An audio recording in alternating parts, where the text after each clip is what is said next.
In the main event of UFC Vegas 104, we had Marvin Vittori versus Roma DeLisa 2. Roma DeLisa defeats Marvin Vittori by unanimous decision. This fight picked up right where the first fight ended. Marvin Vittori just walks through any shot, has arguably the best chin in the UFC. Both men had success on the feet and dealt with some adversity. Marvin Vittori looked like his usual self after the injury at the beginning of the fight. Roma DeLisa fought on the front foot, had more success on the feet in the rematch. Vittori started fast and got ahead in round one. DeLisa then responded with some more volume in round two. Each time it seemed like someone would get ahead, the other guy would respond. Vittori came back in round three and outstruck DeLisa in significant strikes, 22-18. I'll make sure to put the stats on the screen so you guys can see the numbers. Then DeLisa came back big in round four, outstriking Vittori 37-21. Then round five, DeLisa looked like he was just a fresher guy, being more active, coming forward, just touching Vittori as Marvin started to slow down a bit. DeLisa was very wild and unorthodox striker, used some jabs, but he likes the hooks and overhands. I think a good matchup for Roma DeLisa would be Jared Cannonier. He's ranked 7th. DeLisa did just beat the number 8 ranked Marvin Vittori. What's up, everybody? Welcome back to the channel, Crossover MMA. Make sure to like the video and subscribe to the channel. In the co-main event, we had Chidi and Njokuani versus Dos Santos. Chidi and Njokuani defeat Zaleski Dos Santos by second round TKO. Chidi came out straight away and establishing the range. He used teeps and jabs very well. Zaleski had a really tough time closing the distance, and Njokuani would just stop him right in his tracks whenever he tried to close the distance. Zaleski couldn't land really anything, honestly. Then that's all of round one. Round two starts. You can tell Zaleski realized he can't really stay at range with Njokuani, and he starts taking a bit more risk and trying to close the distance. Then they get into an exchange, and Njokuani catches Zaleski with a beautiful knee on the exit of the clinch, drops Zaleski, hurts him badly, and Njokuani swarms Zaleski with ground and pound for the TKO win. I think Chidi and Njokuani needs a top 15 guy at welterweight. I know he missed weight for this fight, but Joaquin Buckley showed him that there's a path from dropping down from middleweight to welterweight and going on a run. And Njokuani's 3-0 since coming down to welterweight.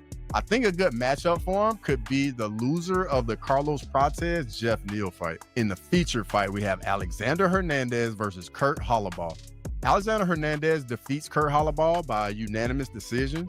This fight was really the tale of two halves. The first round and a half was all Holobaugh having success on the feet. The second half of the second round and all of the third round was just all grappling and control from Alexander Hernandez. Holobaugh was just cruising, and Hernandez got a takedown towards the end of the second round, and Holobaugh was basically stuck underneath him and couldn't get back to his feet or mount any offense from his back. Hernandez mixed in some ground and pound and control time. This round was very close, and in my opinion, it was a swing round. Round three was pretty much just all ground control, and from Hernandez, he understood that little bit of success he had towards the end of round two with the ground control. Hernandez then got a takedown at the beginning of round three, controlled Holobaugh for the rest of the round, and got himself the unanimous decision victory. In the next fight, we had Blackshear versus Cody Gibson. Blackshear defeats Cody Gibson by second round submission by Kimura. Cody Gibson came out with a very fast start, and he just was getting right in Blackshear's face, backed him up against the cage, landing combinations. In my opinion, he got very close to finishing Blackshear in the very first round. Blackshear wasn't really throwing much back or offering much up, and it just was complete domination. Gibson goes for a takedown towards the end of the round. Blackshear defends the takedown with a guillotine, and this stops Gibson and allows Blackshear to get into his world, which is the grappling. We then see Blackshear get comfortable at the end of the first round. Round two starts with a frantic pace. Blackshear is trying to be a bit more aggressive as he knows he lost the first round. Gibson isn't really allowing it, and Gibson goes for a takedown.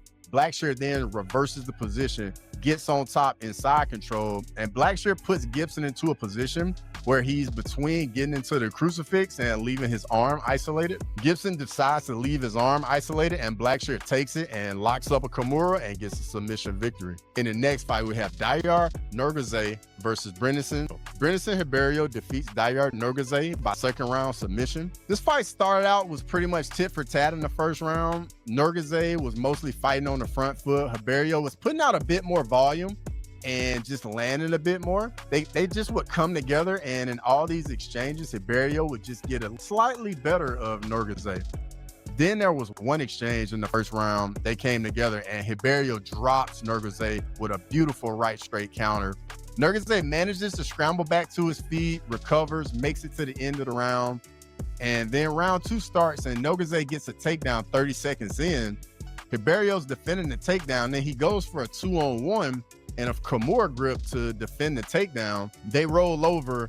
Ribeiro gets Nurgozhay's arm free, locks up the Kimura. Nurgozhay taps, and it's a second round submission for Brendson Ribeiro. In the next fight, we have Seung Choi versus Kevin Vallejos. Kevin Vallejos defeats Seung Choi by first round TKO. Vallejos comes out, takes the center of the octagon straight away, and just stalking Choi. And you can tell that Vallejos is just trying to pull shots out of Choi in order to counter. Choi just kept allowing himself to get backed up against the side of the octagon. It was pretty tit for tat, and then Choi throws out a lead right straight. Vallejos slips and counters with a beautiful right overhand, and it drops Choi badly. Vallejos swarms Choi with ground and pound. Referee Kerry Hatley steps in to stop the fight. It's a great win from Kevin Vallejos. Really good time, and it showed really good boxing. Now we come to the prelim highlights. In the next fight, we have Waldo Cortez Acosta versus Ryan Spann. Waldo Cortez Acosta defeats Ryan Spann by second round TKO. They came out in the first round. It's pretty tit for tat. Then Cortez Acosta lands a right straight, and it wobbles Spann. And then at this point, Cortez Acosta tries to get on the gas, but then Ryan Spann lands and he clips Cortez Acosta. Both men are just throwing wild big shots after big shot, and it's just super wild. Cortez Acosta is getting the better of these wild exchanges, and Cortez Acosta then blitzes Spann, landing some nice combinations, and that's the end of round 1. Round 2, this is when Cortez Acosta's jab really starts taking control of the fight. Spann couldn't pick it up at all. Acosta's just landed over and over again with his jab. At this point, you can tell Acosta's starting to feel really good in the fight and getting a very good read on Spann and just gauging the distance very well. He's holding his hands low, and Spann just can't really pick up where the jab's coming from. Towards the end of the round, the volume's just wearing Spann down. Cortez Acosta lands a beautiful left hook, dropping Spann, hurting him badly.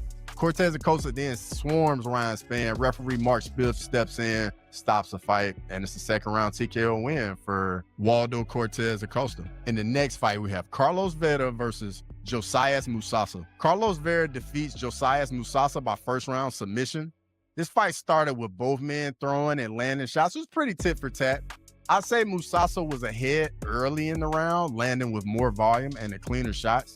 Vera just starts throwing these unorthodox combinations that just end up catching Musasa. He throws like a 1-2, and then right behind he throws a right high kick, and it just clips Musasa right on the chin, drops him.